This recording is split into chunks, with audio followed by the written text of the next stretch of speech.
आपण पाहत आहात बंधुता न्यूज. न्याय, स्वातंत्र्य, समता आणि बंधुता या संविधानाच्या मूल्यांना अनुसरून पत्रकारिता करणारं पश्चिम महाराष्ट्रातलं अग्रेसर दैनिक बंधुता आणि बंधुता न्यूज नेटवर्क मध्ये आपलं स्वागत आहे. Kotak Mahindra life insurance APC चॅनलचा 12वा वर्धापन दिन विजयनगर शाखेत उत्साहात साजरा करण्यात आला. विजयनगर येथील शाखेमध्ये मागच्या 2 वर्षांपासून 1600 पेक्षा जास्त कुटुंबांना सुरक्षित करण्यात आले आहे. 350हून अधिक विमा सल्लागार आणि 40 विमा अधिकारी या शाखेत कार्यरत आहेत.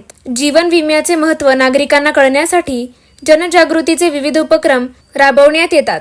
आजच्या वर्धापन दिनाच्या कार्यक्रमास रिजनल हेड सचिन वाघमोडे, शाखा अधिकारी Ketan Shah, branch training manager Shekhar Gangadhar यांच्यासहित पार्टनर आणि ॲडवायझर उपस्थित होते. कोटक APCच्या माध्यमातून गृहिणी आणि ज्येष्ठ नागरिकांना मोफत व्यवसायाची संधी उपलब्ध करून दिली जात आहे. या संधीचा लाभ जास्तीत जास्त घेण्यासाठी कोटक APCच्या विजयनगर शाखेला भेट देण्याचं आवाहन करण्यात आलं आहे.